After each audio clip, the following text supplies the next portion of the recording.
as a preteen. That's right. And this game, of course, is going to be quite interesting. We're going to keep our eyes on Garry Kasparov versus Nakamura. Both of them love to pull faces that are perfect for internet memes. Well, Garry certainly would love to win this game to just spoil Nakamura's party just a little bit, of course, as they go into a scotch again. And by the way, Garry, on the first day of his scotch, was achieving positions that he was really mastering. Now everybody is playing this variation against his scotch. Yeah, they're all you're totally right. They're all copying Hikaru because the other line is like a little bit trickier to play when you haven't analyzed. This one's a bit more easy to play in blitz. Exactly. And this is just the adjustments that the elite grandmasters make. And Naka is the expert of that. What openings are good to play in blitz? What openings are better to play in classical? Because he has so much experience and he's such a practical player. Absolutely. He's willing to change it up. We should point out that Wesley So is not doing anything in his game against Fabiano Caruana. He basically has to win out, but he has simply simplified that position. I think Wesley must be looking for a win, though, in this game. So we'll see what Garry can do to make any kind of headway against Naka. But look at Naka again. This is his posture when he is comfortable. He does not stay focused in focus mode, that is up, alert, over the board when he feels like he's just okay. And he's just leaning back now, arms folded. He's very content. The neurons are firing well. The brain's just working perfectly. And he knows this is the mode he gets in when he wins game after game after game against anybody. And Nakamura just simply one of the best blitz players in the world. Ever seen. No question about it. Now, a matchup we would love to see, no question. Magnus? Magnus versus Naka. I think that would be fun. Magnus versus Naka would certainly be a great match. I think people would pay to see that one. As I would pay to see that. Oh, man. It's just fantastic. You were told that you could not watch that? No, I cry. How much do you want me to pay? That would be a huge punishment, actually. That should be our next bet. And let's take a look at who's in the audience. We've got our women's champion, Nazi Pikidze. And number 2. Somehow she's made friends with Tatev Abrahamian. Of course, they were friends. Of course, I'm joking. They were friends before, but not an easy situation with both of them playing for the title and Nazi leapfrogging against her at the last moment. But obviously, in chess, you gotta. That's the game. You gotta make friends with your rivals and play against them at some point. Absolutely. Interesting move, Queen D2 by Garry Kasparov here. He had both pawns hanging in the center. I thought that he was going to play Queen C5, actually, posting up on the C5 square, but Queen D2 inviting a capture of his E4 pawn, and I'm sure Hikaru Nakamura is looking at that E4 pawn, very, very tempting. There's only one play in the position, D5, attacking this knight. The rook would come over to D8, pinning the knight to the queen. And does Garry have compensation? And of course, knight C3 castles. And I'm not 100% sure that there's full compensation there. Actually, the inch is giving white the edge. Seriously? Yeah, white the edge. In that position, I couldn't be more wrong. Well, we can often bail out with the C7 pawn, right? There's often a pawn to snaggle. Right. White has lots of initiative here, and that's what's justifying it. And Nakamura, deep into a think, at least a minute he looks like he spent. He went from being ahead on the clock to now being way down on the clock. That last move by Garry, Queen D2, actually the engine's very first choice. Garry defending his pawn, preparing the D5 thrust. Looks as though it has befuddled Nakamura, and he needs to figure something out very quickly. He also has bishop F3 that runs into bishop to G3, and he has taken queen takes, and Garry leans back in shock seeing that move. Queen takes on E4.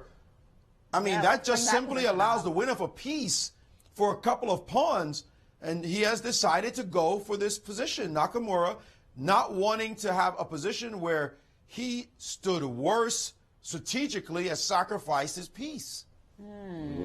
But he currently has big 3 pawns for it. But big decision, and I like White's position. Yeah. The two Bs especially should give White a clear edge. Well, he can But also C7 get a is pawn also back on hanging. C7. And so that's he- a huge pawn because that stops you from rolling with your center pawn. Exactly. Queen takes D4, Knight takes D4, Bishop takes C7. That'd be an automatic for me. I'm a pawn grabber. it's happening. And there's Garry grabbing the pawn as well. Can anyone say insufficient compensation? Me? I'll say it. A big decision by Nakamura. He's going to have to call on his entire repertoire of defensive skills to save this one, as Garry now has dropped his bishop back, and you saw him screw that piece into the Yes. C3 square. Did you like that twist? Yes, that was a nice little move there. Like, you are in trouble, sir.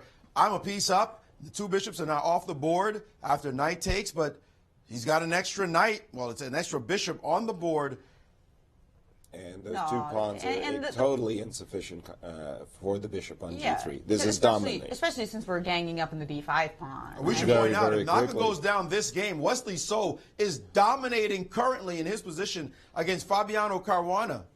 So that would close the gap quickly. Naka now in trouble, our leader in trouble in this position. Can he save this game? He's got 3 pawns, it looks like. 2 pawns, excuse me. 2 pawns for the piece. And after Knight B5, are we going to get one back? He's going to have 1 pawn, actually, Knight B5, and it will be over. Yeah, over. This is just kaput. I mean, come on. Bishop F2 is also being given as a strong move, as the strongest move in the position. Surprisingly, Knight B5 also wins the pawn, but allows King to C6 with some tricks, apparently. I but see. he did not play either move. He played neither of them. He played rook to D3, and now King C6, the knight on E2. He knows that pawn on D4 looks delish. He wants lunch right now as everybody's ganging up. And black defends, and here's the extra piece. The value of the extra piece, and everybody's defending the D4 pawn. It's the only thing holding black's position together, as black is defending with everything, and Garry now resetting. Rook check, looking to put the rook on C4. Right. That's right. He's going to put the rook on C4 instead. I was surprised he didn't put his rook on A4 originally, because that would have also kept the A pawn at bay. Right. And now what can Nakamura do to save this position, as his D4 pawn is about to drop, and if it does, he'll simply lose the game. This looks completely lost now. That's right. I mean, I actually wouldn't be surprised if he resigns at some moment. And he's played, although Nakamura does not like to give up, and he's played the move B6. Right. But that was the What's bullet, funny, though, what's rule. funny is this. The bullet rule. This is not exactly bullet. Never resign. But guys, check this out. Yes. If knight takes on D4 yes. and the king moves, yes. how do you unpin yourself? Knight takes D4, king anywhere. Yeah, king A6. How do you unpin yourself as white? You'd have to somehow maybe get your king to C3? Yeah. But even that doesn't unpin yourself. How do you unpin? This is what Garry is studying right now. How you win the pawn, but you cannot unpin yourself. And it's this is the only thing that's causing trickery. He can't take the pawn yet. That capture creates too difficult a technical issue to take on D4, and he decided to not capture just yet and just play slowly, leave the pawn there. It's a weakness for now, so don't bother it. And he's just building his position, as now his rook goes to C7. He's decided the pawn is a blockade to black. It's a weakness, don't touch it. And now forcing, look at that, forcing the black rook over to F8. Garry getting more activity. But we can play for B4 and rook A3 as well. Of course, and he's played B4. Yeah. Has played very sharp play by Kasparov, and now he's just overwhelming the position. This is all him now. Beautiful play. Yeah, Beautiful play. Beautiful play. Understanding not to take the pawn at that moment was critical, and now Naka realizes that he's busted. He's now got to fight for his life as he plays this move, and here the knight comes back to the E2 square, but now it is a pawn. Yeah. Now he's won the pawn cold, and there it is. Rook takes, and he's got the second pawn in his pocket, and Nakamura scrambling now after rook takes rook F5. Rook F5, he's down a piece. Exactly. He's down a piece for one pawn. No, this is hopeless. This is and down on the clock. Yeah, this is resigned soon. This is to be resigned. Yes. A very nice move. I like that. And move. Wesley is winning completely against Fabiano. Yes. So this result will affect the standings dramatically. A mate threat on the board. Give us another pawn. He's just grabbing pawns left and right. Nakamura and now stunned B6. right now. It could have been a coronation, but it looks as though he's going to simply lose the game, offering a trade of rooks. And guys, this sets up an incredible finish. last round for us Yes. in this Ultimate Blitz Challenge. Wow. What Garry a tournament. controlling the board with that last move, and now just knows he's the cat and Nakamura is the mouse right now. Can he finish him off? Still playing is Nakamura. You know his defensive skills. Here we go. Check. And can he put together the sequence as Nakamura has got two of his pawns and the time on lock? He's still he's equalized on time now.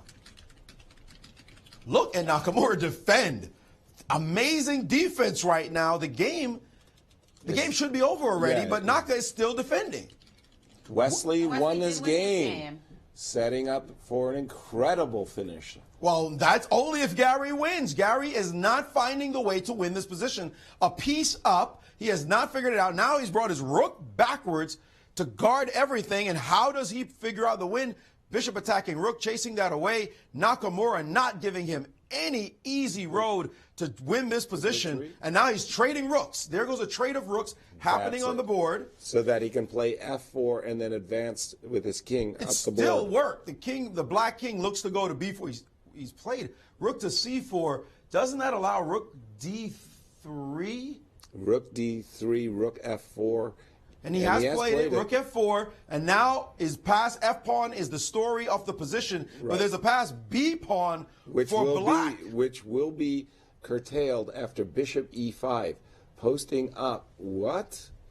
I thought he was going to play king up and bishop e5. This is not the technique I would have thought Garry would use. No, but it's winning now. Now it is winning. That f-pawn galloping down the board really quickly, and this is going to be it. Rook check, chasing the king away and winning a rook. There it goes. Is Kasparov. Woo! Playing spoiler. Amazing by the king, Garry Kasparov. Did you see his Garry has a lot of titles. Like, finally, I got some luck. I got a break. And what, Jennifer, how does this set us up for the last round? Nakamura is smiling there, laughing as though it doesn't mean anything. This puts